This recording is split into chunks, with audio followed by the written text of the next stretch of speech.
Aroma T വിയുടെ എല്ലാ മാന്യ ശ്രോതാക്കൾക്കും വേഗം വരുന്ന കർത്താവായ യേശു ക്രിസ്തുവിന്റെ നാമത്തിൽ വന്ദനത്തെയും സ്വാഗതത്തെയും അറിയിക്കുന്നു.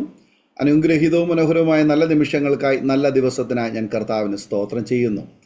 അരോമ ടി വിയുടെ പ്രേക്ഷകരോടൊപ്പം വീണ്ടും അനുഗ്രഹിക്കപ്പെട്ട ഒരു സാക്ഷ്യവുമായി കടന്നു വരുന്നതിൽ ഞങ്ങൾക്ക് വളരെ സന്തോഷമുണ്ട്. ഇന്ന് നമ്മുടെ ക്ഷണം സ്വീകരിച്ച് നമ്മോടൊപ്പം ജോയിൻ ചെയ്തിരിക്കുന്നത് കർത്താവിൻ്റെ ദാസി പ്രിയ സുഭദ്രാമ്മയാണ്. തൻ്റെ ജീവിതത്തിൽ ദൈവം നടത്തിയ അത്ഭുതകരമായ വഴികൾ, കർത്താവിനെ കണ്ടുമുട്ടാനിടയായി തീർന്ന സാഹചര്യങ്ങൾ ദൈവനാമ മഹത്വത്തിന് വേണ്ടി നമ്മോടൊപ്പം പങ്കുവയ്ക്കുന്നു. അത് ഓരോ കേൾവിക്കാർക്കും അനുഗ്രഹമായി തീരേണ്ടതിന് പ്രാർത്ഥനയോട് ശ്രദ്ധയോട് സ്കിപ്പ് ചെയ്യാതെ നാം കണ്ടുകൊണ്ടിരിക്കുമ്പോൾ കർത്താവിൻ്റെ വിലപ്പെട്ട ദാസിപ്രിയ സുഭദ്രാമയെ തികഞ്ഞ സ്നേഹത്തോടും ആദരവോടും കൂടി അരോമ ടി വിയുടെ പ്രേക്ഷകരോടൊപ്പം സമയം ചിലവഴിക്കുന്നതിനായിട്ട് ഞങ്ങൾ സ്വാഗതം ചെയ്തുകൊള്ളുന്നു. Price loan fast price loan. ഞാൻ ആലപ്പുഴ തലവടി എന്ന് പറയുന്ന സ്ഥലത്ത് നിന്നാണ് ഞാൻ ജോയിൻ ചെയ്തിരിക്കുന്നത്. എൻ്റെ കുടുംബത്തിൽ 4 പേരാണ്. 4 പേരടങ്ങുന്ന കുടുംബമായിരുന്നു. അതായത് എൻ്റെ ഹസ്ബൻഡും ഞാനും 2 കുട്ടികളും, ഒരു ആൺകുട്ടിയും ഒരു പെൺകുട്ടിയും. ഹസ്ബൻഡ് 3 വർഷമായി ഈ ഭൂമിയിൽ നിന്ന് മാറ്റപ്പെട്ട്, ഒരു മോളും മോനും ഞാനും മാത്രം. എൻ്റെ പേര് പറഞ്ഞ് സുഭദ്രാമ്മ. ആലപ്പുഴയിൽ നിന്നാണ് ഞാൻ ജോയിൻ ചെയ്തിരിക്കുന്നത്. ഞാൻ ഈ അരോമ ടി വിയിൽ സാക്ഷ്യം പറയാൻ എനിക്ക് അവസരം തന്ന പാസ്റ്റർ ജോൺ ഡാനിയൽ അവരുകൾ, കുടുംബാംഗങ്ങൾ എല്ലാവർക്കും എൻ്റെ ഹൃദയം നിറഞ്ഞ സ്നേഹത്തോട് ഞാൻ വന്ദനം ചെയ്യുന്നു. അതിനോടൊപ്പം ഈ അരോമ ടി വിയുടെ പ്രേക്ഷകർക്കും എൻ്റെ ഈ സാക്ഷ്യം ശ്രവിക്കുന്നവർക്കും ഞാൻ എൻ്റെ സ്നേഹം അറിയിക്കുന്നു. എൻ്റെ സാക്ഷ്യം എന്ന് പറയുന്നത്, എൻ്റെ കുടുംബത്തിൽ ഞങ്ങൾ 12, എൻ്റെ മാതാവിനും പിതാവിനും 12 മക്കളായിരുന്നു. 12 മക്കള്, 8 ആൺകുട്ടികളും 4 പെൺകുട്ടികളുമായിരുന്നു. അങ്ങനെ ഞാൻ 12ാമത്തെ മകളാണ്. ഏറ്റവും താഴെയുള്ള കുട്ടിയാണ് ഞാൻ. അപ്പം സഹോദരങ്ങളുടെയൊക്കെ പൂർണ്ണമായിട്ടുള്ള വിവരങ്ങൾ, ഞാൻ ചെറിയ കുട്ടി ആയതുകൊണ്ട് അവരുടെയൊക്കെ എല്ലാവരുടെയും കാര്യങ്ങൾ ഓർമ്മയിൽ ഇല്ല. എങ്കിൽ എൻ്റെ ഓർമ്മയിലുള്ള കാര്യങ്ങളെല്ലാം ഞാൻ ദൈവനാമത്തിന് ഞാൻ സാക്ഷ്യപ്പെടുത്താം. മുതിർന്നവരെന്ന് പറയുന്ന ആൺകുട്ടികൾ എന്ന് പറയുന്ന ആരും അങ്ങനെ സർക്കാർ ജോലിക്കാരോ, എല്ലാവരും കൂലിപ്പണിക്കാരായിരുന്നു. എൻ്റെ മാതാവും എൻ്റെ പിതാവും കൂലിപ്പണിയായിരുന്നു. അതായത് ഈ അരോമ ടി വിയിൽ ഓരോ സാക്ഷ്യങ്ങളും ഞാൻ എന്നും കേൾക്കാറുണ്ട്. ഈ പിതാവിൻ്റെ കാര്യം പറയുമ്പോൾ എനിക്ക് ഒരുപാട് സങ്കടം ഉണ്ടാകും. കാരണം എൻ്റെ അച്ഛൻ മദ്യപിച്ച് ഞാൻ കണ്ടിട്ടില്ല. എൻ്റെ അമ്മയെ മദ്യപിച്ച് ഉപദ്രവിക്കുന്നത് ഞാൻ കണ്ടിട്ടില്ല. ഈ 12 മക്കളെ ഒരുപാട് കഷ്ടപ്പെട്ട് അച്ഛൻ വളർത്തിയതായിട്ടേ ഞാൻ കണ്ടിട്ടുള്ളൂ. അതിന് ഞാൻ ഇന്നും ദൈവത്തോട് നന്ദി പറയുകയാണ്. എൻ്റെ അച്ഛനിൽ നിന്ന് അങ്ങനെ ഞാൻ ഒന്നും ഒരു വെള്ളവടിയോ അങ്ങനെ ഒന്നും കണ്ടിട്ടില്ലല്ലോ എന്ന് ഞാൻ ഇപ്പോഴും ഈ അരോമ ടി വി കണ്ടതിന് ശേഷം ഞാൻ എൻ്റെ അച്ഛനോട് സ്നേഹം കൂടി എനിക്ക്. അതുപോലുള്ള വാർത്തകളാണ് ഈ അരോമ ടി വിയിൽ ഞാൻ കേൾക്കുന്നത്. അപ്പം അമ്മയും ഒരു 11 പ്രസവിച്ച് 12 മക്കളെ വളർത്തിയ ഒരമ്മ, അവരുടെ 2 മാതാവിൻ്റെയും പിതാവിൻ്റെയും കാര്യം ഓർക്കുമ്പോൾ ഇപ്പൊ ഒരുപാട് സങ്കടമുണ്ട്. ഇപ്പം സ്നേഹിക്കാൻ അവരില്ലല്ലോ എന്ന് ഓർക്കുമ്പോൾ ഒത്തിരി സങ്കടങ്ങളുണ്ട്. എങ്കിലും അവര് ഈ ഭൂമിയിൽ നിന്ന് 2 പേരും മാറ്റപ്പെട്ട് അവര് ദൈവത്തിൻ്റെ അടുത്ത് വസിക്കുന്നെന്ന് ഞാൻ വിശ്വസിക്കുന്നു. കാരണം അവർക്കൊരു പാപവും ഇല്ലല്ലോ. 12 മക്കളെ വളർത്തിയ മാതാവ്, 12 മക്കൾക്ക് ജന്മം കൊടുത്ത പിതാവ്, അവർക്ക് പാപമൊന്നും ഉണ്ടാകത്തില്ലെന്നാണ് എൻ്റെ വിശ്വാസം. മൂത്ത സഹോദരന്മാരായിരുന്നു. അവര് അച്ഛനെ പോലല്ല. അവരൊക്കെ ഒരല്പം ഷാപ്പും കാര്യങ്ങളും ഒക്കെ അന്ന് നടത്തിക്കൊണ്ടിരുന്ന് എൻ്റെ ഓർമ്മയിലും ഉണ്ട് ഷാപ്പൊക്കെ. അങ്ങനെ അവരൊക്കെ ഇച്ചിരി മദ്യപാനം ഉണ്ടായിരുന്നു. അവരൊക്കെ വിവാഹം കഴിച്ച് അവരെല്ലാം അവരവരുടെ മക്കളും ഭാര്യയൊക്കെ ആയിട്ട് അവരവരുടെ ഓരോ കുടുംബത്തായി. പിന്നെ എൻ്റെ ഒരു ചേച്ചി വെള്ളത്തിൽ വീണാണ് മരിച്ചെന്ന് കേട്ടിട്ടുണ്ട്, ഞാൻ കണ്ടിട്ടില്ല. അങ്ങനെ സഹോദരങ്ങളെല്ലാം വിവാഹം കഴിച്ചു. അവരുടെ ഭാര്യമാര് എല്ലാവരുടെയും ഭാര്യമാരും മക്കളും ഒക്കെ ആയിട്ട് അവര് ഒക്കെ സന്തോഷമായിട്ട് ജീവിച്ചുകൊണ്ടിരുന്ന സമയത്ത് ഓരോരുത്തർക്കും ഓരോ പ്രതിസന്ധികൾ, അപകടങ്ങൾ വന്ന് മരിച്ചു.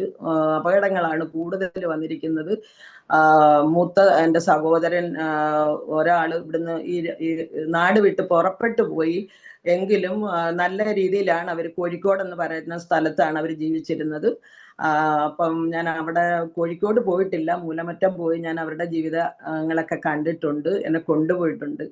അത് കഴിഞ്ഞുള്ള സഹോദരൻ ഷാപ്പൊക്കെ നടത്തിക്കൊണ്ടിരുന്നു. അങ്ങനെ ഷാപ്പിലേക്ക് മീൻ വാങ്ങാൻ പോകുന്ന സമയത്താണ് ഒരു വണ്ടി ആക്സിഡന്റ് ഉണ്ടായി. കുറച്ച് ദിവസം സീരിയസ് ആയിരുന്ന ആസ്പത്രി കിടന്നാണ് മരണപ്പെട്ടത്. അതിൻ്റെ താഴെയുള്ള ഒരു സഹോദരൻ എന്താ പറയുന്നത്, നല്ല സ്വഭാവം, നല്ല ദൈവത്തെ അറിഞ്ഞ് അങ്ങനെ ഈ പറഞ്ഞ പോലെ എൻ്റെ അച്ഛൻ്റെ സ്വഭാവം തന്നെ ഉള്ള ഒരു സഹോദരനായിരുന്നു. പുറത്ത് പോയ കൂട്ടത്തിൽ എന്താ സംഭവിച്ചെന്ന് അറിയില്ല. ഒരു അമ്പലത്തിൻ്റെ അടുത്തുള്ള ഒരു സ്ഥലത്ത് കിടക്കുന്നതായിട്ടാണ് ആൾക്കാർ വന്ന് പറഞ്ഞത്. അവിടെ എന്താ സംഭവിച്ചെന്ന് അറിയില്ല. അങ്ങനെ എടുത്ത് ആസ്പത്രി കൊണ്ടുപോയി മരണപ്പെട്ട്. അങ്ങനെ ഓരോരുത്തർ. പിന്നെ ഒരു സഹോദരൻ ഇതുപോലെ വയറുവേദന ഉണ്ടായി, പെട്ടെന്ന് തന്നെ പല പ്രാവശ്യം ആസ്പത്രിയിൽ എത്തിച്ച് രക്ഷപ്പെട്ടെങ്കിലും പിന്നെ വയറുവേദന കൂടി മരണപ്പെടുകയാണ് ഉണ്ടായത്. അതിനുശേഷമുള്ള സഹോദരൻ വിമിഷ്ടമൊക്കെ വരുമായിരുന്നു, അങ്ങനെ മരണപ്പെട്ട്. അതിൻ്റെ താഴെയുള്ള സഹോദരനും അതുപോലെ തന്നെ വയറിനകത്തൊരു ക്ഷീണം വന്നാണ് മരണപ്പെട്ടത്. പിന്നെ അതിന് താഴെയുള്ളത് ഷുഗറൊക്കെ കൂടി, കാല് മുറിച്ച്, കണ്ണിന് കാഴ്ച നഷ്ടപ്പെട്ടു പോയി. അതിന് താഴെയുള്ള ഒരു ചേച്ചി 9ാമത്തെ ചേച്ചി ആയിരുന്നു. അത് ഇതുപോലെ പെട്ടെന്ന് ഒരു ഡോക്ടറെ കാണാൻ എൻ്റെ വീട്ടിൽ വന്നത്. എൻ്റെ വീടിൻ്റെ 2 വീടിൻ്റെ അപ്പുറത്തെ ഡോക്ടറുടെ വീട്. അപ്പൊ എൻ്റെ വീട്ടിലേക്ക് കയറണമെന്നും പറഞ്ഞ് ഓട്ടോ വന്ന് എൻ്റെ വീടിനകത്ത് കയറുകയും എൻ്റെ കട്ടിലേക്ക് കിടന്ന് മരിക്കുകയും കൂടായിരുന്നു. പെട്ടെന്ന് ഒരു അറ്റാക്ക് ഉണ്ടായി. അങ്ങനെ ചേച്ചി മരണപ്പെട്ട്. അങ്ങനെ എല്ലാവരും നഷ്ടപ്പെട്ടു. 11 പേരും നഷ്ടപ്പെട്ട് എന്നെ മാത്രം ഇവിടെ നിർത്തി. അത് എനിക്കറിയത്തില്ല, ദൈവത്തിന്റെ പദ്ധതി ആയിരുന്നോ എന്നൊന്നും എനിക്കറിയില്ല. എന്നെ മാത്രം ഇവിടെ നിർത്തിയത് എന്തിനാ എന്ന് ഞാൻ ദൈവത്തോട് പലവട്ടം ചോദിച്ചിട്ടുണ്ട്. അപ്പോഴൊന്നും എനിക്ക് ദൈവത്തെ അറിയില്ലെങ്കിലും ഞാൻ ഇച്ചിരി ദൈവവിശ്വാസി ആയിരുന്നു. കാരണം ഞാൻ ചെറുപ്പം മുതലേ ഞാൻ പഠിച്ചത് മഠ സ്കൂളിലാണ്, അതായത് സിസ്റ്റേഴ്സ് നടത്തുന്ന സ്കൂളിലാണ് ഞാൻ പഠിച്ചത്. അന്ന് മുതൽ എനിക്ക് എന്താ ഇഷ്ടമാണ്, കർത്താവിന് ഭയങ്കര ഇഷ്ടമാണ്. കാരണം എൻ്റെ മഠ സ്കൂളും പള്ളിയും എന്താ പറയുന്ന സ്കൂളും പള്ളിയും മഠവും എല്ലാം കൂടെ ഈ ഒരു ഗ്രൗണ്ട് തന്നെയാണ്. അപ്പം സ്കൂളിൽ പോകുമ്പോൾ ഞാൻ പള്ളിയുടെ അകത്ത് പോയി, എനിക്കൊന്നും പ്രാർത്ഥിക്കാൻ അറിയില്ലെങ്കിലും ഞാൻ പോയി മുട്ടുകുത്തിയിരുന്ന് ഇങ്ങനെ ദൈവമേ എന്നൊക്കെ വിളിക്കും. അപ്പോഴും എനിക്ക് കർത്താവേ എന്ന് വിളിക്കാൻ എനിക്ക് അറിയില്ല. ദൈവമേ എന്നൊക്കെ പറഞ്ഞിട്ട് ഞാൻ ആ കുഴിയിലൊക്കെ ഉള്ള ആനാം വെള്ളമൊക്കെ എടുത്ത് നെറ്റിക്കും തലയിലും ഒക്കെ തൂത്ത് ക്ലാസ്സിൽ പോയി ഇരിക്കാറുണ്ട്. ഉച്ചയ്ക്ക് ക്ലാസ് വിടുന്ന സമയത്തും അതുപോലെ തന്നെ എനിക്ക് പറ്റുമെങ്കിൽ ഞാൻ പോയി അവിടെ മുട്ടുകുത്തി ഇരുന്ന് കർത്താവിന്റെ രൂപത്തെ തന്നെ ഇങ്ങനെ നോക്കിയിരിക്കും. ഇങ്ങനെ ക്രൂശി കിടക്കുന്ന ആ രൂപം ഇങ്ങനെ നോക്കിയിരിക്കും. അങ്ങനെ ചെറുപ്പം മുതലേ എനിക്ക് എന്തോ ദൈവത്തോട് ഒരു അടുപ്പം ഉണ്ടായിരുന്നെന്ന് ഞാൻ ഇപ്പം ചിന്തിക്കുന്നു. ഇപ്പോഴും ഞാൻ അതൊക്കെ ഓർക്കുന്നു, അങ്ങനെ ആയിരുന്നല്ലോ എന്നൊക്കെ. അങ്ങനെ ഞാൻ ഒരു മഠ സ്കൂളിൽ 4ാം ക്ലാസ് വരെ ഞാൻ പഠിച്ചു. 4ാം ക്ലാസ്സിൽ നിന്നും 5 മുതൽ 7ാം ക്ലാസ് വരെ ഒരു ഈ പട്ടന്മാരുടെ സ്കൂളിലാണ് പഠിച്ച, മെഡ് സ്കൂളിൽ. അത് കഴിഞ്ഞ് ഞാൻ ഹൈസ്കൂളിലേക്ക് പോയത് 8ാം ക്ലാസ് മുതൽ പഠിച്ചത് എൻ്റെ അപ്പച്ചിയുടെ അച്ഛൻ്റെ പെങ്ങളുടെ മകൻ്റെ സ്കൂളായിരുന്നത്. അപ്പൊ സ്വന്തം സ്കൂളായിരുന്നു, ആ ഗ്രൗണ്ട് സ്കൂളും എല്ലാം അപ്പച്ചിയുടെ മകൻ്റെ സ്വന്തം സ്കൂളായിരുന്നു. അപ്പം അപ്പച്ചിയുടെ മോൻ്റെ സ്കൂളായതുകൊണ്ട് ഒരു ഇച്ചിരി എന്താ ഗമയോടൊക്കെയാണ് അവിടെ 8ാം ക്ലാസ്സിലെ പഠിത്തത്തിനായിട്ടൊക്കെ ചെന്നെങ്കിലും 8ാം ക്ലാസ് പൂർത്തിയാക്കി ഞാൻ നിർത്തുകയാണ് ചെയ്തത്. അതിന് കാരണം ചേച്ചിയെ വിവാഹം ചെയ്ത് അയച്ചപ്പോൾ അമ്മച്ചിയുടെ കൂടെ അമ്മച്ചിയെ സഹായിക്കാൻ ആരുമില്ല എന്ന് സഹോദരങ്ങൾ പറഞ്ഞപ്പോൾ ശരി എന്നാ ഞാൻ പോകുന്നില്ല, ഇന്നത്തെ അത്രയും ബുദ്ധിയും അറിവൊന്നുമില്ല, അതിനുശേഷം പഠിച്ചില്ലെങ്കിൽ നമ്മൾ ആരും അല്ല, അങ്ങനെ ആയിരിക്കുമല്ലോ എന്നുള്ള ബുദ്ധിയൊന്നുമില്ലോ, പോകണ്ടെന്ന് പറഞ്ഞപ്പോൾ ശരി പോകുന്നില്ല. അത്രേ അറിയത്തുള്ളായിരുന്നു, ചെറുപ്പത്തിൽ അങ്ങനെ അറിയത്തുള്ളായിരുന്നു. അങ്ങനെ പഠനം 8ാം ക്ലാസ് പൂർത്തിയാക്കി, പഠനം അതോടുകൂടി പൂർത്തിയായി. അത് കഴിഞ്ഞ് അമ്മച്ചിയുടെ കൂടെ സഹായിച്ചൊക്കെ കൊടുക്കുകയും പാടത്ത് അമ്മച്ചി കൊയ്യാനും ഒക്കെ പോകും. അമ്മച്ചിയുടെ കൂടെ അതൊക്കെ അറിയാവുന്ന രീതിയിലെല്ലാം ചെയ്തു കൊടുക്കും. അങ്ങനെയൊക്കെ ആയിരുന്നു ഞങ്ങളുടെ ജീവിതം. ഒരുപാട് കഷ്ടപ്പാടിലായിരുന്നു. ആദ്യമൊക്കെ ഇച്ചിരി സാമ്പത്തികമൊക്കെ ഉണ്ടായിരുന്നു. അച്ഛൻ അതൊരു കേസ് പറഞ്ഞാണ് അതെല്ലാം പോയത്. 4ാമത്തെ മകനെ അമ്മച്ചി ഗർഭിണിയായിരുന്ന സമയത്താണ് അതെല്ലാം നഷ്ടപ്പെട്ടു പോയത്. അതിനുശേഷം ഞങ്ങൾക്ക് കഷ്ടതയുടെ കാലഘട്ടങ്ങളായിരുന്നു. എങ്കിലും അച്ഛൻ വള്ളത്തെ പോയി ഒരുപാട് സാധനങ്ങളൊക്കെ ആയിട്ട് കച്ചി എടുത്തുകൊണ്ട് വള്ളത്തെ പോയി തിരിച്ചു വരുന്നത് ചക്ക, കപ്പ, മാങ്ങ, ചിരട്ട ഒക്കെ അങ്ങനെ കുറെ സാധനങ്ങളുമായിട്ടാണ് തിരിച്ചച്ഛൻ വന്ന് അങ്ങനെ ഓരോ കടകളിൽ വെച്ച് അങ്ങനെയൊക്കെയാണ് ഞങ്ങൾ ജീവിച്ചു പോകുന്നത്. എല്ലാവരും അവരവരുടെ കാര്യങ്ങളിലായി. പിന്നെ ലാസ്റ്റ് ഞാനേ ഉള്ളു. അപ്പൊ എൻ്റെ എന്താ പറയുന്ന പഠനമൊക്കെ പൂർത്തിയായി കഴിഞ്ഞ് ഇതുപോലെ തന്നെ ഒത്തിരി പഠിക്കാൻ പറ്റാത്ത സങ്കടങ്ങൾ അന്നും ഇന്നും ഉണ്ട് എനിക്ക്. അങ്ങനെ ജീവിച്ചു പോകുന്നു. അതിനുശേഷം എനിക്ക് ഒരു കല്യാണാലോചന വന്ന് അങ്ങനെ എന്നെ കല്യാണം ചെയ്തയച്ച് ഈ ആലപ്പുഴ എന്ന് പറയുന്ന സ്ഥലത്താണ് എൻ്റെ വീട്. പുറക്കാടാണ്. പുറക്കാട് എന്ന് പറയുന്ന സ്ഥലമാണ് എൻ്റെ വീട്. ആലപ്പുഴ കല്യാണം ചെയ്തയച്ച് അതിൽ നിന്ന് എനിക്ക് 2 കുട്ടികളായി. എൻ്റെ ഹസ്ബൻഡ് പാവപ്പെട്ട ഒരു മനുഷ്യനായിരുന്നു. ഈ പറയുന്ന പോലെ വെള്ളവടി, അങ്ങനെ ഒരുപാട് മദ്യപാനം, അടി, തല്ല് ഒന്നുമില്ലാത്തൊരു നല്ലൊരു മനുഷ്യനായിരുന്നു. എന്ത് ചെയ്യാനാ, നമുക്ക് അങ്ങോട്ടും കിട്ടിയില്ല, ലോകത്തിൽ നിന്ന് മാറ്റപ്പെട്ടു പോയി. അപ്പം മോൻ്റെ ഇച്ചിരി പ്രശ്നങ്ങളൊക്കെ ഉണ്ട്. ഇങ്ങനെ അച്ഛനുമായിട്ട് അവൻ മദ്യപിച്ച് അച്ഛനുമായിട്ട് വന്ന് വഴക്കിടും. അച്ഛൻ പിന്നെ വല്ല ഫംഗ്ഷനൊക്കെ ഉള്ളപ്പം മാത്രം അച്ഛൻ അങ്ങനെ മദ്യപിക്കാറുള്ളൂ. ഡെയിലി മദ്യപാനിയൊന്നും അല്ലായിരുന്നു. അതെൻ്റെ അച്ഛനെ പോലെ തന്നെ പാവപ്പെട്ട ഒരു മനുഷ്യനായിരുന്നു. പിന്നെ അങ്ങനെ ഇരിക്കുമ്പോഴാണ് എനിക്ക്, അതായത് ഇപ്പോഴും 9 വർഷമാകുന്നു എനിക്ക് ഒരു എന്താ, അതിനു മുന്നേ എൻ്റെ മോൾക്ക് 2ാമത്തെ മകൾക്ക് 3 വയസ്സുള്ളപ്പോൾ എനിക്കൊരു അപകടം ഉണ്ടായി. അതായത് ഞാൻ നമ്മുടെ ആലപ്പുഴ മുല്ലയ്ക്കൽ ശാരദാ കോംപ്ലക്സ് എന്ന് പറയുന്ന ആ സ്ഥാപനത്തിലായിരുന്നു ഞാൻ പാക്കിംഗ് സെക്ഷനിൽ ജോലി ചെയ്തുകൊണ്ടിരുന്നത്. അവിടെ വെച്ച് എനിക്കൊരു അപകടം ഉണ്ടായി. അതായത് ലോഡിങ്ങുകാർ കൊണ്ടുവന്ന് അട്ടി ഇട്ടത് 3 ചാക്ക് പഞ്ചസാര വന്ന് എൻ്റെ പുറത്ത് വീഴുകയും എനിക്ക് അനക്കമില്ലാതെ കിടക്കുകയും ലോഡിങ്ങുകാരെ പുറത്തുനിന്ന് കൊണ്ടുവന്ന് ഈ 3 ചാക്ക് എൻ്റെ പുറത്തു നിന്ന് മാറ്റുകയും ചെയ്തൊരു സന്ദർഭം ഉണ്ടായി. കാരണം ആർക്കും മാറ്റാൻ പറ്റത്തില്ലല്ലോ. ഈ ലോഡിങ്ങുകാരുടെ കയ്യിൽ അതിനുള്ള കൊളുത്തുള്ള, അവർ കൊണ്ടുവന്ന് കൊളുത്തിട്ടാണ് ഈ 3 ചാക്ക് മാറ്റിയത്. അപ്പം ഹോസ്പിറ്റലിൽ എത്തിച്ചെങ്കിലും അവർ 48 മണിക്കൂറാണ് പറഞ്ഞെങ്കിലും 48 മണിക്കൂർ കഴിഞ്ഞപ്പോൾ പുഷ്പം പോലെ ഞാൻ എഴുന്നേറ്റ്. ശരീരത്തിനൊക്കെ ചെറിയ വേദന ഉണ്ടായിരുന്നെന്നല്ലാതെ എനിക്കൊന്നും സംഭവിച്ചില്ല. അപ്പോഴൊക്കെ ഇപ്പം ഞാൻ ചിന്തിക്കുന്നു, അപ്പോഴെല്ലാം എൻ്റെ ദൈവം എൻ്റെ കൂടെ ഉണ്ടായിരുന്നല്ലോ എന്ന് ചിന്തിക്കുന്നു. എല്ലാ സമയത്തും എൻ്റെ ദൈവം എൻ്റെ കൂടെ ഉണ്ടായിരുന്നല്ലോ എന്ന് ഞാൻ അതെല്ലാം ഇപ്പം ഇരുന്ന് ചിന്തിക്കാറുണ്ട്, ഒത്തിരി ചിന്തിക്കാറുണ്ട്. അപ്പം എന്താ പറയുന്നത്, നമ്മുടെ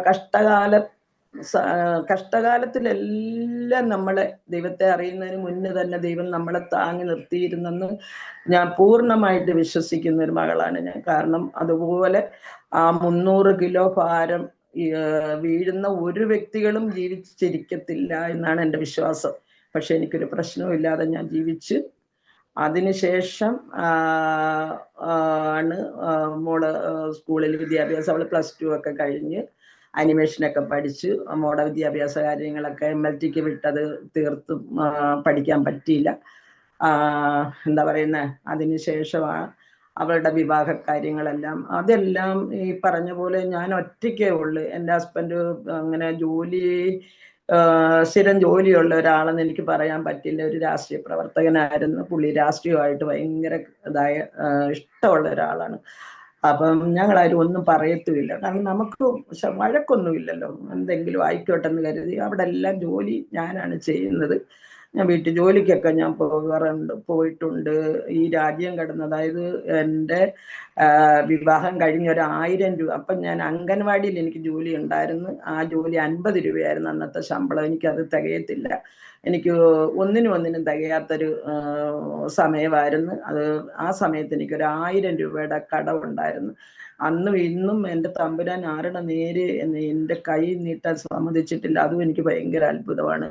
ഒരു അർഹതയില്ലാത്ത എന്നെ മറ്റുള്ളവരുടെ നേരെ കൈനീട്ടാൻ ഇന്ന് വരെ ഒരു അവസരം തന്നിട്ടില്ലെന്ന് ഓർക്കുമ്പോൾ ദൈവത്തിനോട് എങ്ങനെ നന്ദി പറയണമെന്ന് പോലും എനിക്കറിയില്ല. അങ്ങനെ ഒരു 1000 രൂപയുടെ കടം വന്ന സമയത്ത് ഞാൻ അംഗനവാടി പോയിക്കൊണ്ടിരിക്കുന്ന സമയമാണ്. അപ്പൊ അവിടെ ഒരു ചേട്ടൻ വൈറ്റ് വാഷ് ചെയ്യാൻ വന്നപ്പോ ഞാൻ പറഞ്ഞു, ചേട്ടാ എനിക്ക് അംഗനവാടിയിലെ പൈസ കൊണ്ട് പറ്റുന്നില്ല ചേട്ടാ എന്ന് പറഞ്ഞപ്പോഴത്തേക്ക് പറഞ്ഞു, എൻ്റെ ഭാര്യ ഏജന്റാണ്, അങ്ങനെ ഉണ്ടെങ്കിൽ പുറത്തു പോകുന്നെങ്കിൽ മോൾ ഒരുങ്ങിക്കോ, മോളെ കൂടെ വിടുമെന്ന് പറഞ്ഞു. ഞാൻ പറഞ്ഞു ശരി ചേട്ടാ ഞാൻ തയ്യാറാണെന്ന് പറഞ്ഞു.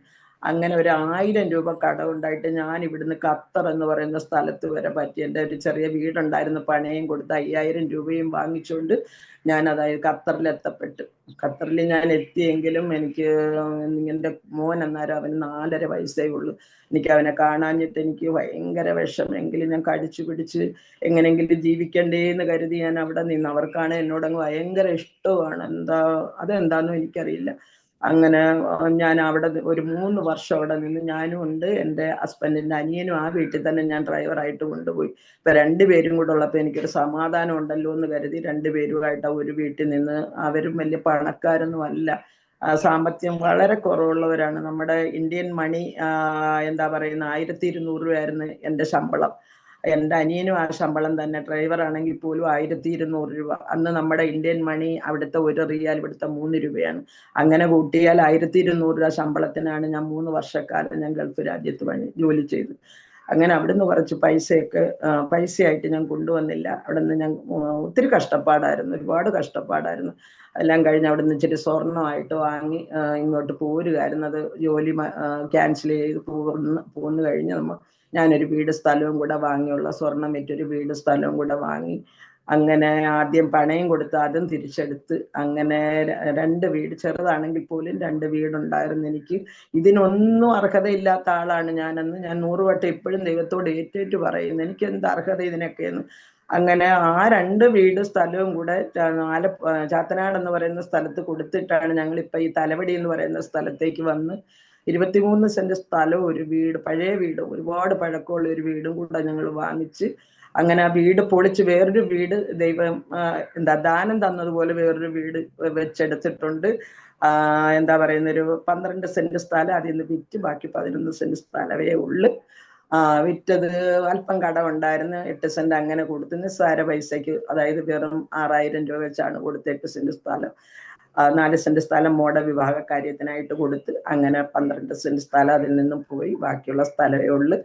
അപ്പൊ ഇപ്പോഴും ദൈവം എന്താ പറയുക, ദൈവത്തിന് ഇത് എല്ലാ മക്കളും കേൾക്കേണ്ട ഒരു കാര്യമാണ്. ഭൂമി ഒരു അർഹതയില്ലാത്ത ഒരാളാണ് ഈ പറയുന്നത്. ഒരു ദിവസം ജീവിക്കാൻ ഒരു അർഹതയില്ലാത്ത ആളാണ് ഈ സംസാരിക്കുന്നത്. കാരണം എൻ്റെ ഹസ്ബൻഡിനൊരു ജോലിയില്ല, എൻ്റെ മകൻ ഇച്ചിരി മദ്യപാനിയാണ്, മോളെ വിവാഹം ചെയ്ത് അയക്കണം. ഇതെല്ലാം മോളുടെ വിവാഹമാണ്, നല്ല രീതിയിൽ അവളെ വിവാഹം ചെയ്ത് അയക്കാനായിട്ട് എനിക്ക് സാധിച്ചു. അതെങ്ങനെയാണെന്നൊക്കെ എനിക്ക് 4 സെന്റ് സ്ഥലം വിറ്റെന്ന് എനിക്കറിയാം, ബാക്കിയൊന്നും എനിക്കറിയില്ല. എല്ലാം ദൈവം നല്ല തക്ക സമയത്ത് എല്ലാ കാര്യങ്ങളും എനിക്ക് മംഗളമാക്കി, എല്ലാ കാര്യങ്ങളും എനിക്ക് നടത്തി തന്നു. അങ്ങനെ ഇരിക്കുന്ന സമയത്ത് അത് കഴിഞ്ഞ് എനിക്ക് മോടെ വിവാഹ എല്ലാം കഴിഞ്ഞാണ് എനിക്ക് ഒരസുഖം പിടിപെട്ടത്. അത് ഇപ്പോഴ് എനിക്ക് എൻ്റെ ഓർമ്മ ശരിയാണ് 2017 ക്യാൻസർ എന്ന് പറയുന്ന ഒരു മഹാരോഗം എനിക്ക് പിടിപെട്ടെന്ന് പറഞ്ഞാൽ നമ്മൾ ഡോക്ടർമാർ പോലും എത്തിപ്പെടാത്തൊരു സ്ഥലത്താണ് എനിക്ക് ആ രോഗം ഉണ്ടായത്. എന്താ പറയുന്നത്, നമ്മുടെ മലദ്വാരത്തിന് മുകളിലുള്ള സ്ഥലത്താണ് അതുണ്ടായത്. അവിടുന്ന് എന്നെ അമൃത ഹോസ്പിറ്റലിൽ കൊണ്ടുപോയി. അന്ന് എൻ്റെ മോൻ സൗദിയിലുണ്ട്. അപ്പം അവൻ വിളിച്ചു പറഞ്ഞ്, അമ്മയെ വേറെ ഒരു ഡോക്ടറെയും കാണിക്കണ്ട, അമ്മയെ അമൃതയിലേക്ക് കൊണ്ടുപോയാൽ മതി എന്ന് പറഞ്ഞ് അങ്ങനെ അമൃത ഹോസ്പിറ്റലിലേക്ക് എന്നെ കൊണ്ടുപോയി. അവിടെയായിരുന്നു എൻ്റെ ചികിത്സയും കാര്യങ്ങളും എല്ലാം. അമൃത ഹോസ്പിറ്റലിൻ്റെ ആദ്യത്തെ പടി ചവിട്ടാൻ അർഹതയില്ലാത്ത എന്നെ എൻ്റെ ദൈവം അമൃത ഹോസ്പിറ്റലിൽ തന്നെ കൊണ്ടുപോയി.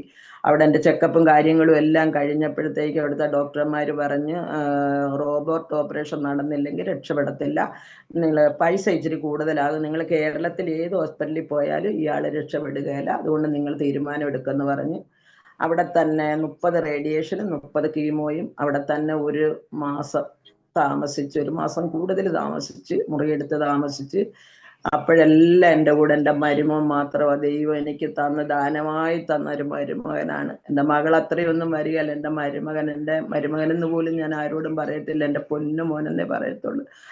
അങ്ങനെ എൻ്റെ മരുമോൻ ഒറ്റയ്ക്കായിരുന്നു എൻ്റെ കൂടെ. അപ്പൊ എൻ്റെ ഹസ്ബൻഡ് ഉണ്ടെങ്കിലും പുള്ളിക്കാരന് ക്ഷീണമൊക്കെ ആയിരുന്നത് കൊണ്ട് മരുമോൻ ഒറ്റയ്ക്ക് എൻ്റെ കൂടെ നിന്നതും ഈ ഓപ്പറേഷൻ സമയത്തെല്ലാം.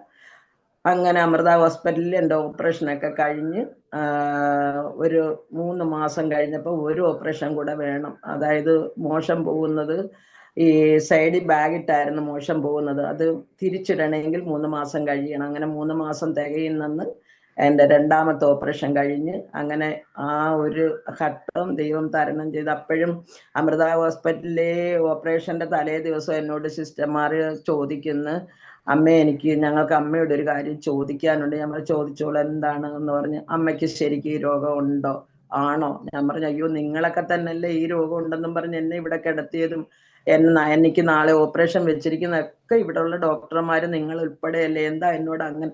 എൻ്റെ അമ്മയെ പറയാതിരിക്കാൻ പറ്റത്തില്ല, അമ്മയ്ക്ക് എന്താണെന്ന് അറിയത്തില്ല.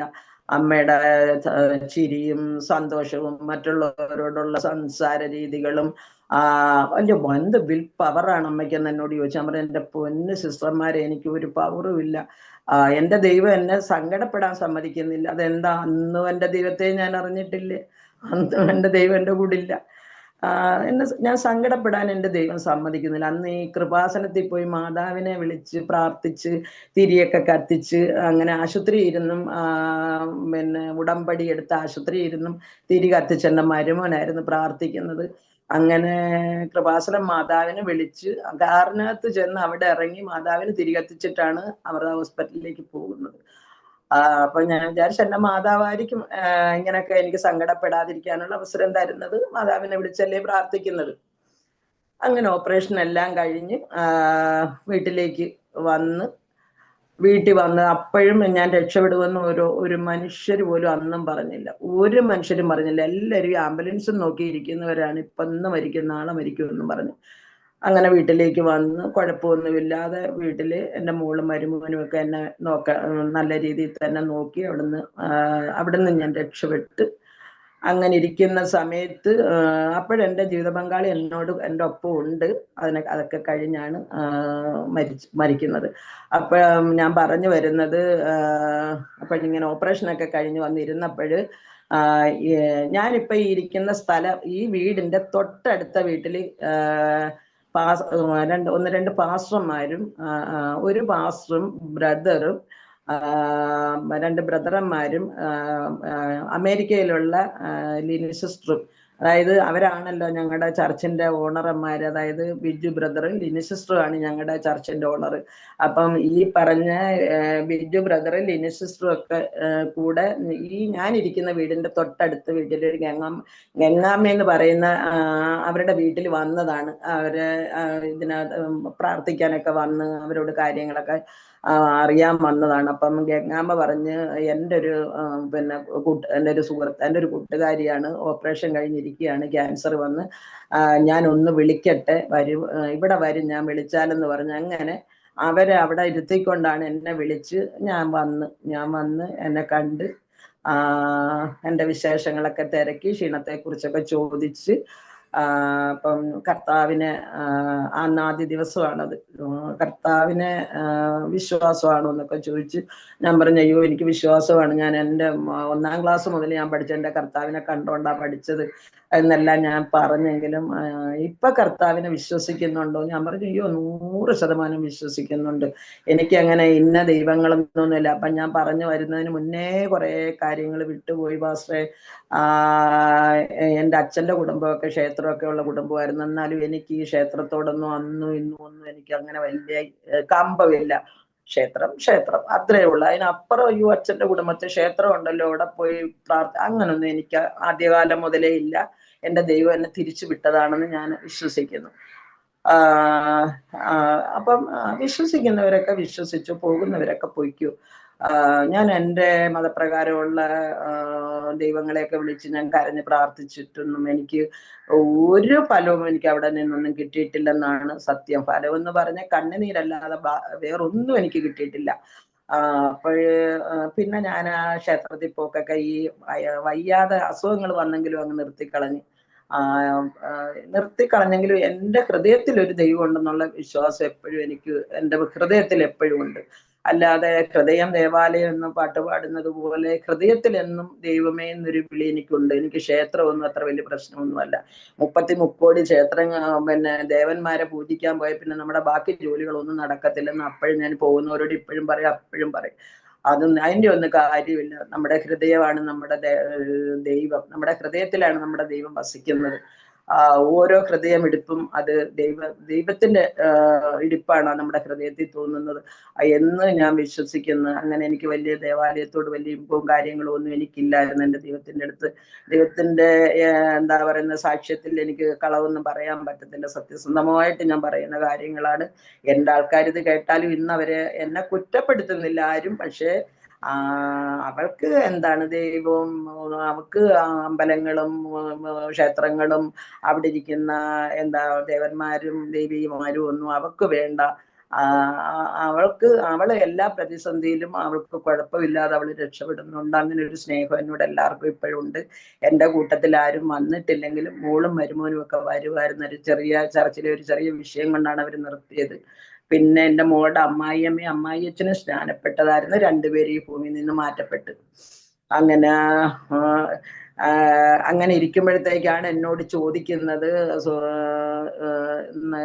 മാ കൊണ്ട് ഏറ്റു പറയണം, പിന്നെ എന്താ പറയുന്നത്, രക്ഷകനും നാഥനുമായി കർത്താവിനെ ഏറ്റു പറയാവോ എന്ന് ചോദിച്ചപ്പോൾ ഞാൻ പറഞ്ഞു, അയ്യോ അതില്ല, അങ്ങനെ പറയില്ലെന്ന് പറഞ്ഞു. അയ്യോ അതെന്താന്ന് ചോദിച്ചപ്പോൾ ഞാൻ പറഞ്ഞു, അയ്യോ അങ്ങനെ പറഞ്ഞാൽ അത് ശരിയാകത്തില്ലല്ലോ, അതിനൊക്കെ ചില സമയങ്ങളും നേരങ്ങളും ഒക്കെ ഉണ്ടല്ലോ.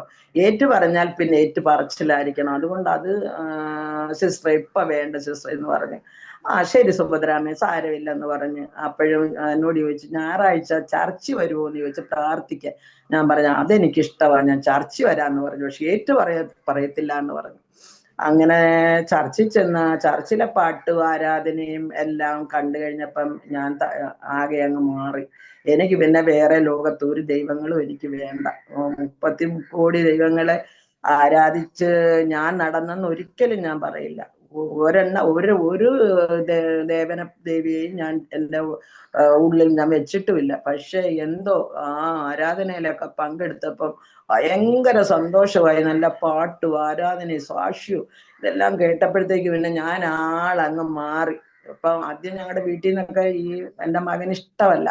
ആദ്യമൊക്കെ ബൈബിൾ ഒരു കിറ്റിനകത്തൊക്കെ ചുരുട്ടിയെടുത്ത് കക്ഷത്തൊക്കെ വെച്ച് സാരിയിട്ട് മൂടിയായിരുന്നു പ്രാർത്ഥനയ്ക്ക് പോകുന്നത്. എന്നെ വെന്തിക്കോസുകാരി എന്ന് വിളിച്ച് ഒരുപാട് കളിയാക്കുമായിരുന്നു, ചീത്ത പറയുമായിരുന്നു. ദൈവദാസന്മാരെയൊക്കെ ചീത്ത പറയും. ഇപ്പൊ കാണിച്ചു കൊടുക്കാൻ ഞാൻ അവന്മാരെയൊക്കെ ഓരോരുത്തരെ പിടിച്ചിറക്കി കൊണ്ടുപോകുന്നെന്നും പറഞ്ഞ് എൻ്റെ ദേവദാസന്മാരെയൊക്കെ ചീത്ത പറഞ്ഞിട്ടുണ്ട്. പക്ഷെ അവിടെ ചെന്നിട്ടില്ല. വീട്ടിൽ നിന്നുള്ള ചീത്ത പറച്ചിലേ ഉള്ളു. അപ്പോഴും ഞാൻ ദൈവത്തോട് പറഞ്ഞു, ദൈവമേ ഇവിടെ നിന്ന് എന്ത് പറഞ്ഞാലും ഒരു സ്റ്റെപ്പ് വെച്ച് ഞങ്ങളുടെ ആലയത്തിലേക്കൊക്കെ വരാതിരുന്നാൽ മതി. അങ്ങനെ ഞാൻ എൻ്റെ പാസ്റ്ററോട് പറഞ്ഞ് എനിക്ക് ഒട്ടും താമസിക്കാൻ പറ്റത്തില്ല, എനിക്ക് സ്നാനപ്പെടണമെന്ന് പറഞ്ഞു. കുറച്ച് ദിവസം അങ്ങോട്ട് കഴിഞ്ഞപ്പോഴത്തേക്ക് അപ്പോഴും എന്നോട് ചോദിച്ചു, സുഭദ്രാമ നല്ല അപ്പൊ ഇവൻ മദ്യപിക്കുന്ന കാര്യം അടുത്തല്ലേ നമ്മുടെ ആലയം, അവർക്കൊക്കെ അറിയാം. അന്നേരം ഞാൻ പറഞ്ഞു, ഇതെന്റെ തീരുമാനമാണ്, എൻ്റെ വ്യക്തിപരമായ കാര്യം അത് ഞാൻ തന്നെ തീരുമാനിക്കും. അപ്പൊ എൻ്റെ ഹസ്ബൻഡിന് യാതൊരു എതിരുമില്ല. അങ്ങനാണോ അങ്ങനെ, ഇങ്ങനാണോ ഇങ്ങനെ, ഇത്രയേ ഉള്ളൂ. അല്ലാതെ ഒരു കടുപ്പ് കയറിയ വാക്ക് പറയുമോ. എൻ്റെ കൂടെ ആലയത്തിൽ വരുമായിരുന്നു എൻ്റെ ഹസ്ബൻഡ്. നിനക്ക് അതാണ് ഇഷ്ടമെങ്കിൽ നീ അത് ചെയ്തു, പിന്നെ എനിക്ക് ആരുടെ അഭിപ്രായം ചോദിക്കേണ്ട കാര്യമില്ല. പിന്നെ അങ്ങനെ ഞാൻ പറഞ്ഞില്ല, തീരുമാനം തന്നെ, എനിക്ക് എത്രയും പെട്ടെന്ന് എനിക്ക് സ്നാനപ്പെടണമെന്ന് പറഞ്ഞ് അങ്ങനെ സ്നാനപ്പെട്ട് ആ ചർച്ചിൽ തന്നെ ഞാൻ ഈ 9 വർഷം ആകുന്നു, 8.5 വർഷം കഴിഞ്ഞ് ആ ഒരു ചർച്ചിലല്ലാതെ പിന്നെ ഞാൻ പരിചയപ്പെടുന്നത് പാസ്റ്ററെയാണ്. കാരണം ഞാൻ അങ്ങനെ ഒരു പാസ്റ്റർമാരെയും വിളിക്കത്തില്ല. ചർച്ചിൽ വരുന്നവരൊക്കെ ലോകത്തുള്ള എല്ലാ പാസ്റ്റർമാരുടെയും നമ്പരൊക്കെ മേടിച്ചു വെച്ച് എല്ലാവരെയും വിളിക്കും. ഞാൻ പറയും, ഇവിടുത്തെ പാസ്റ്റർ പ്രാർത്ഥിക്കുന്നതും ആ പാസ്റ്റർ പ്രാർത്ഥിക്കുന്നതായിട്ട് എന്താ വ്യത്യാസമുള്ളത്? അതുകൊണ്ട് നമ്മുടെ പാസ്റ്റർ പ്രാർത്ഥിച്ചാൽ പോരെ എന്നൊക്കെ ഞാൻ ചോദിക്കാറുണ്ട്. എങ്കിലും ഞാൻ ഇതിനകത്ത് ഞാൻ ഒരു ബിജു ബ്രദർ അമേരിക്കയിൽ നിന്ന് ഞാൻ കിട്ടി തന്നായിരുന്നു. ഇതിനകത്തൊരു സാറിൻ്റെ ഒരു സാക്ഷ്യം നമ്മുടെ ആ പേര് ഞാനങ്ങ് മറന്നുപോയി, പേര് എഴുതി വെച്ചിട്ടുണ്ടായിരുന്നു ഞാൻ. ആ സാക്ഷ്യമാണ് എന്നെ കൂടുതൽ ആസ്പത്രി കർത്താവ് ആസ്പത്രിയിൽ ചെന്ന് കൂട്ടിരുന്നെന്നുള്ള ഒരു സാക്ഷ്യം ഞാൻ കേട്ട്.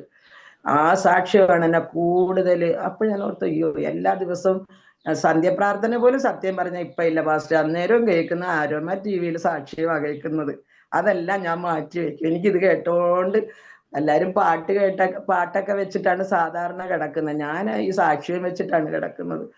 അങ്ങനെ എനിക്ക് പിന്നെ ഇതങ്ങ് കേൾക്കണം. ഈ ചിന്തയാണ് എനിക്ക് ഏത് സമയവും. ഈ ആരോമ TV-യിലെ ചിന്തകളാണ് വരുന്ന മുഴുവൻ. ഓരോരുത്തരുടെ സാക്ഷ്യങ്ങൾ ഇങ്ങനെ മനസ്സിൽ വരികയും അങ്ങനെ എന്താ പറയുന്നത്. അതിനുശേഷമാണ് ഞാൻ പാസ്റ്റർ ചോദിക്കുന്നത്, എനിക്ക് പ്രാർത്ഥനാ വിഷയം ഞാൻ ചോദിക്കുന്നത്, എൻ്റെ മകന് വേണ്ടി പ്രാർത്ഥിക്കാവോ എന്ന് ചോദിച്ചതും പാസ്റ്റർ ഇതിനകത്ത് സാക്ഷ്യം പറയാവോ എന്ന് ആവശ്യപ്പെട്ടതും ഒക്കെ അതിനുശേഷമാണ്. അതിന് ഞാൻ എൻ്റെ ആരോമ പാസ്റ്ററിന് ഞാൻ ഒരു കോടി നന്ദി പറയുകയാണ്.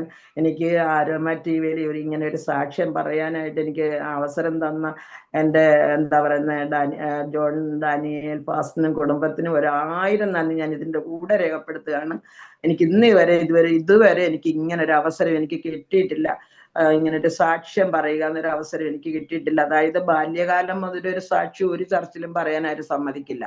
എന്തെങ്കിലും ഒന്ന് പറയുമ്പോഴത്തേക്ക് ഇരുന്നോളാൻ പറയും, സമയമില്ലെന്ന് പറയും എന്ന് പറയുന്ന പോലെ അങ്ങനെയുള്ള സാക്ഷിയൊക്കെ അല്ലേ നമ്മൾ പറഞ്ഞിട്ടുള്ളൂ. അപ്പം രണ്ടാമത്തെ ഓപ്പറേഷനും ഒക്കെ ഇതുപോലെ കഴിഞ്ഞിരിക്കുന്ന സമയത്താണ് ഞാൻ ഈ ചർച്ചിൽ പോവുകയും പിന്നെ സ്നാനപ്പെടുകയും ഇന്ന് ഞാൻ ചർച്ചിൽ പോയിക്കൊണ്ടിരിക്കുന്നു. ചർച്ചിൽ പോകുന്ന സമയത്തും എനിക്കൊരു വലിയൊരു അസുഖം പിടിപെട്ട്, അതായത് ഒരു ഫുഡ് പോയ്സൺ ഉണ്ടായി. അപ്പോഴും ഡോക്ടർമാര് വിധി എഴുതി മരിച്ചു പോകും.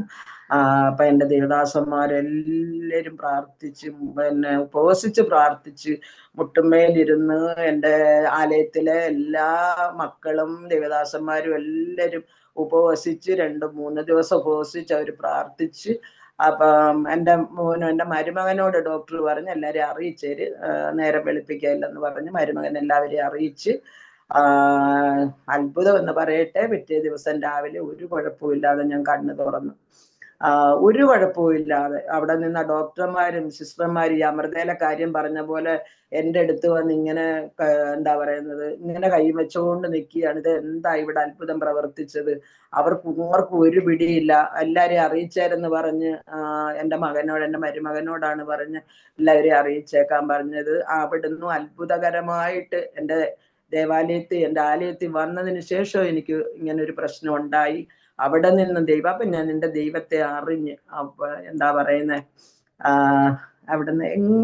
അവിടുന്ന് രക്ഷപ്പെട്ടെന്ന് പോലും എൻ്റെ മരുമകൻ എനിക്ക് തോന്നുന്നു ആംബുലൻസ് വരെ പറഞ്ഞു വെച്ചിട്ടുണ്ടായിരുന്നെന്ന് തോന്നുന്നു. അതായത് എല്ലാവരും വന്നില്ലേ, കണ്ണ് തുറക്കാതെ കിടക്കുന്ന എന്നെ ഞാൻ ആ കണ്ണ് തുറക്കുമെന്ന് ആർക്കും ഒരു വിശ്വാസവും ഇല്ല. രാവിലെ ഡോക്ടറും സിസ്റ്റർമാരും ഒക്കെ റൗണ്ട്സിന് വന്ന സമയത്ത് ഞാൻ ഒരു കുഴപ്പമില്ലാതെ കിടക്കുന്നു. അപ്പം അവർക്ക് ഭയങ്കരം അതിശയമായിപ്പോയി, എന്തൊക്കെയോ ഇവിടെ നടക്കുന്നുണ്ടെന്നുള്ള ഒരു ഭയങ്കര അവർക്ക് പറഞ്ഞറിയിക്കാൻ പറ്റാത്ത ഒരു അത്ഭുതമായിപ്പോയി ആ ആസ്പത്രിയിലും. അങ്ങനെ അവിടെ നിന്നും എൻ്റെ ദൈവം എന്നെ 3 കാര്യങ്ങളും ഇപ്പം ഞാൻ എൻ്റെ മക്കളോട് ഞാൻ എനിക്ക് സംഭവിച്ച 3 കാര്യങ്ങളും. ഒന്ന് 300 കിലോ ഭാരം, രണ്ടാമതൊരു വലിയൊരു മാറാരോഗം, മൂന്നാമത് ഫുഡ് പോയ്സൺ വന്ന് മരിച്ചുപോയി, വീട്ടിൽ കൊണ്ടുപോകാനുള്ള തയ്യാറെടുപ്പ്, അതിൽ നിന്ന് ഞാൻ രക്ഷപ്പെട്ടു. ഇപ്പോഴും ഞാൻ വിശ്വസിക്കുന്നു എൻ്റെ തമ്പുരാൻ ആർക്കും എന്നെ വിട്ടുകൊടുക്കത്തില്ല, ഒരു പൈശാചിക ത്തിനും എന്നെ വിട്ടുകൊടുക്കത്തില്ലെന്ന് പൂർണ്ണമായ വിശ്വാസത്തോടെ ഞാൻ ഇന്നും ജീവിക്കുന്നു. ഇന്നും എനിക്ക് ആരുമില്ലാതെ ഞാൻ ഒറ്റയ്ക്ക് ജീവിക്കുന്നു. ഇന്നും ഈ ഇത്രയും ക്ഷീണം വന്ന് എന്നെ ദൈവം ഒരു കുഴപ്പവും ഇല്ലാതെ സന്ധ്യാപ്രാർത്ഥനയിൽ ഒന്ന് പ്രാർത്ഥിക്കുമ്പോൾ പറയും, എന്നെ ഒന്ന് നോക്കിക്കോണേ എൻ്റെ കർത്താവേ, ഞാൻ ഒറ്റയ്ക്കേ ഉള്ളേ, രാവിലെ വരെ കർത്താവ് എൻ്റെ കൂടെ ഉണ്ടാകണേ, എന്നെ ഒരു പൈശാചിക ഒരു ബന്ധനങ്ങൾക്കും എൻ്റെ കർത്താവ് എന്നെ വിട്ടുകൊടുക്കരുതേ, എന്നെ നോക്കിക്കോണേ എന്ന് പറയും. ആ നേരം ഉദയം വരെ എനിക്കൊരു കുഴപ്പവും ഇല്ലാതെ എൻ്റെ കർത്താവ് സംരക്ഷിക്കും. ഒരു പ്രശ്നവും ഇല്ലാതെ രാവിലെ എഴുന്നേൽക്കും, വൈകുന്നവരെ ഒരു പ്രശ്നമില്ലാതെ കൊണ്ടുപോകും, പിന്നെയും രാത്രി മുഴുവൻ എൻ്റെ കർത്താവ് എന്നെ സംരക്ഷിക്കുന്നു. അങ്ങനെ ആസ്പത്രി വിട്ട് വീട്ടിൽ വന്ന് അങ്ങനെ ആ ഒരു പ്രശ്നങ്ങളും എല്ലാം മാറി. അതിനുശേഷം എൻ്റെ ജീവിത പങ്കാളി ഈ ലോകത്ത് നിന്നും മാറ്റപ്പെട്ടിട്ട് 3 വർഷമായി. അതിനുശേഷം ഞാൻ ഒരുപാട് സങ്കടപ്പെടുന്ന ദിവസങ്ങൾ ഉണ്ടായിട്ടുണ്ട്. ഒറ്റയ്ക്കേ ഉള്ളെന്നുള്ള ഒരു സങ്കടം. എനിക്ക് ഭക്ഷണത്തിനോ വസ്ത്രത്തിനോ എന്താ പറയാം 10 രൂപയ്ക്ക് പോലും മറ്റൊരാളിൻ്റെ നേരെ ഈ 3 വർഷക്കാലവും എൻ്റെ ദൈവം എന്നെ കൈനീട്ടാൻ അനുവദിച്ചിട്ടില്ല. അത്ര ദൈവം എന്നെ ധാരാളമായി അനുഗ്രഹിച്ച് എൻ്റെ ദൈവത്തിന് എൻ്റെ എന്താ പറയുന്നത്, എനിക്കൊന്നും വേണ്ട, എനിക്ക് ഈ ലോകത്ത് എനിക്ക് ഒന്നും വേണ്ട, സ്വത്തോ ധനമോ പ്രതാപമോ മക്കള് പോലും വേണ്ട എന്ന് പറയുന്ന ഒരു സാഹചര്യത്തിൽ ഞാൻ എത്തിക്കഴിഞ്ഞ എൻ്റെ കർത്താവ് മാത്രം എനിക്ക് മതി. എൻ്റെ സങ്കടങ്ങളെല്ലാം ഞാൻ എൻ്റെ കർത്താവിനോട് പറയും. എന്ത് സങ്കടം ഉണ്ടെങ്കിലും എൻ്റെ മാതാവിനോടും പിതാവിനോടും അല്ലെ എൻ്റെ സഹോദരങ്ങളോടും സങ്കടപ്പെടുന്നത് പോലെ തന്നെ എൻ്റെ ദൈവത്തോട് ഞാൻ സങ്കടപ്പെട്ട് ഏങ്ങലടിച്ച് കരയും. ഞാൻ ഓരോ കാര്യങ്ങളും ഒരു കൊച്ചു കുഞ്ഞെങ്ങനെ അവരുടെ അച്ഛൻ്റെ അടുത്ത് അവര് സങ്കടപ്പെടുന്ന ആ രീതിയിൽ ഇന്നും ഞാൻ സങ്കടപ്പെട്ട് എൻ്റെ കർത്താവിനോട് ഓരോ കാര്യങ്ങളും സങ്കടപ്പെട്ട് പറഞ്ഞു. ഈ ഭൂമിയിൽ നിന്നും രാവിലെ പോയി വൈകിട്ട് എത്തുന്നില്ല. രാവിലെ പോയി ഉച്ചയ്ക്ക് അവരുടെ മരണം കൊണ്ടുവരുന്നു. അങ്ങനെ ദിനം പ്രതി ഓരോ ദിവസവും ഓരോ മരണങ്ങള് നടക്കുന്ന ഈ ഒരു അവസരത്തിൽ എൻ്റെ ദൈവം എത്ര നല്ലവനെന്ന് പറഞ്ഞു. അവരെല്ലാം ദൈവത്തെ അറിഞ്ഞിരുന്നെങ്കിൽ ആരും നഷ്ടപ്പെടുത്തില്ലല്ലോ എന്ന് ഞാൻ എപ്പോഴും ഓർക്കാറുണ്ട്. എൻ്റെ ദൈവത്തെ അറിയുന്നവരെ ദൈവം ധാരാളമായി അനുഗ്രഹിക്കും. പിന്നെ ദൈവഹിതം പോലെ നടക്കുമെന്ന് മാത്രമേ ഉള്ളൂ. എല്ലാ പ്രതിസന്ധിയിൽ നിന്നും ദൈവം നമ്മളെ മാറ്റി നിർത്തുമെന്നുള്ളത് 100% ഞാനത് വിശ്വസിക്കുന്ന ഒരു മകളാണ്.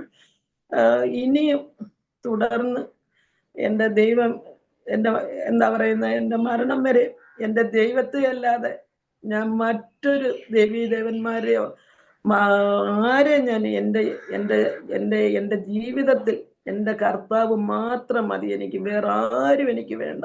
ഇത്രയും വലിയ പ്രതിസന്ധികളിൽ നിന്ന് എൻ്റെ കർത്താവ് എന്നെ ഉയർത്തി ഇങ്ങനെ നിർത്താമെങ്കിൽ ബാക്കിയുള്ള സമയം കൂടെ എൻ്റെ കർത്താവിനെ നോക്കിക്കോളും. എനിക്ക് പൂർണ്ണ വിശ്വാസമുണ്ട്. എന്താ പറയുന്നത്, എൻ്റെ കർത്താവിന് എന്നും ഞാൻ കടപ്പെട്ടിരിക്കുന്നു. എൻ്റെ ജീവിതത്തിൽ എൻ്റെ മരണം വരെ എൻ്റെ കർത്താവല്ലാതെ എനിക്ക് ആരുമില്ല ഈ ലോകത്ത്. എൻ്റെ കർത്താവ് എനിക്ക് ഒരു കുഴപ്പവും ഇന്നും എനിക്ക് വരുത്തുന്നില്ല. എനിക്ക് എന്താ പറയുന്നത്, ആവശ്യമുള്ള എനിക്ക് അന്നുള്ള ആഹാരവും എല്ലാം എനിക്ക് എൻ്റെ കർത്താവ് എനിക്ക് തരുന്നുണ്ട്. എന്നും എൻ്റെ മരണം വരെ എൻ്റെ കർത്താവ് എന്നെ കാത്തു സൂക്ഷിക്കും എന്നുള്ള ആ വിശ്വാസത്തോട് ഞാൻ ഈ അരോമ TV എന്നെ ശ്രവിക്കുന്ന മക്കളോട് പറയുകയാണ്, നമ്മുടെ കർത്താവ് വലിയവനാണ്. ആമേൻ, സ്തോത്രം. ഏറ്റവും വലിയവനാണ് നമ്മുടെ കർത്താവ് എന്ന് ഞാൻ വിശ്വസിക്കുന്നു. ഏത് കഷ്ടങ്ങളിലും നമ്മുടെ കർത്താവ് നമ്മളെ താങ്ങി നിർത്തും. അതിന് നമ്മുടെ കർത്താവ് നമ്മളോട് പറഞ്ഞിരിക്കുന്ന കഷ്ടങ്ങൾ സാരമില്ല, നഷ്ടങ്ങൾ സാരമില്ലെന്ന. കഷ്ടം വന്നാലും നഷ്ടം വന്നാലും മക്കൾക്ക് ഞാനുണ്ട് എന്നൊരച്ഛൻ പറയുന്നത് പോലെ നമ്മളെ പറഞ്ഞ് ചേർത്ത് നിർത്തുന്ന നമ്മുടെ കർത്താവാണ് നമുക്ക് എപ്പോഴും നാഥനായി നമുക്ക് നിൽക്കുന്ന നമ്മുടെ രക്ഷകനാണ്, നമ്മുടെ രക്ഷകൻ. ഞാൻ എല്ലാ മക്കളോടും എനിക്ക് ഒന്നേ പറയാനുള്ളൂ, നമ്മളെ എല്ലാവരെയും കർത്താവ് അനുഗ്രഹിക്കട്ടെ എന്ന് പറഞ്ഞുകൊണ്ട് ഞാൻ എൻ്റെ സാക്ഷ്യം സംസ്കരിക്കുന്നു. താങ്ക് യു പ്രിയ സുഭദ്രാമ. ഇത്രത്തോളം സമയം ദൈവം നടത്തിയതായ അത്ഭുതകരമായ വഴികളെക്കുറിച്ച് പങ്കുവയ്ക്കുവാൻ സ്വർഗത്തിലെ ദൈവം കൃപ ചെയ്തതല്ലോ, അതോർത്ത് ഞാൻ ദൈവത്തിന് സ്തോത്രം ചെയ്യുന്നു. ദൈവമായ കർത്താവ് സഹായിക്കട്ടെ, സൗഖ്യം ആരോഗ്യം ദീർഘായുസ്സും തരട്ടെ. കർത്താവിന് വേണ്ടി നല്ല സാക്ഷ്യം വഹിപ്പാൻ പിന്നെയും ആയുസ്സു അവസരങ്ങൾ ദൈവം ഒരുക്കട്ടെ എന്ന് ഞങ്ങൾ പ്രാർത്ഥിക്കുന്നു. നാഥൻ നടത്തുന്ന വിധങ്ങളെ നന്ദിയോടെ സ്മരിച്ച് ദൈവസേനയിൽ സാക്ഷ്യം പറയാൻ കർത്താവ് കൃപ ചെയ്തല്ലോ. ഒരു നിമിഷം നമ്മുടെ കണ്ണുകളെ അടയ്ക്കാം, ഹൃദയങ്ങളെ ഏകാഗ്രമാക്കാം. പ്രേക്ഷകരെ പ്രിയ സുഭദ്രാമയ്ക്ക് വേണ്ടി, കുടുംബത്തിന് വേണ്ടി നിങ്ങളുടെ പ്രാർത്ഥനയിൽ പ്രാർത്ഥിക്കുവാൻ നിങ്ങൾ ആമേനെ കടപ്പെട്ടവരാണ്. തീർച്ചയായിട്ടും നാം എല്ലാവരും പ്രിയ ദാസിക്ക് വേണ്ടി പ്രാർത്ഥിക്കുക. അപ്പോൾ തന്നെ കർത്താവിൻ്റെ ദാസി പ്രിയ സുഭദ്രാമ അരോമ TV പ്രേക്ഷകർക്ക് വേണ്ടി ഒരു നിമിഷം ചുരുക്കം വാചകങ്ങൾ നമ്മെ പ്രാർത്ഥനയിൽ സഹായിക്കും. പ്രാർത്ഥിക്കാം. ഹല്ലേലൂയ. സ്തോത്രം, സ്തോത്രം, സ്തോത്രം. പരിശുദ്ധനായ ദൈവമേ, സ്വർഗീയ നല്ല പിതാവേ, ദൈവമേ, ഇന്നത്തെ ഈ സമയത്ത് കർത്താവേ ദൈവമേ, ആരോമ TV-യിൽ സാക്ഷ്യം പറയുവാനും എന്നെ സഹായിച്ച കർത്താവേ ദൈവമേ, ഹല്ലേലൂയ. സ്തോത്രം ഈശോയെ. ഈ സാക്ഷ്യം കേട്ടുകൊണ്ടിരുന്ന എല്ലാ മക്കളെയും സമർപ്പിച്ച് പ്രാർത്ഥിക്കുന്നു കർത്താവേ ദൈവമേ, ഹല്ലേലൂയ. പ്രത്യേകിച്ച് കർത്താവേ ദൈവമേ, പാസ്റ്റർ ജോൺ ഡാനിയേൽ പാസ്റ്റർക്കും ഞാൻ സമർപ്പിച്ച് കുടുംബത്തിനെയും ഞാൻ സമർപ്പിച്ച് പ്രാർത്ഥിക്കുന്നു കർത്താവേ ദൈവമേ. എല്ലാവരെയും അവിടുന്ന് സഹായിക്കണമേ കർത്താവേ ദൈവമേ, ഹല്ലേലൂയ. സ്തോത്രം, സ്തോത്രം, സ്തോത്രം ദൈവമേ.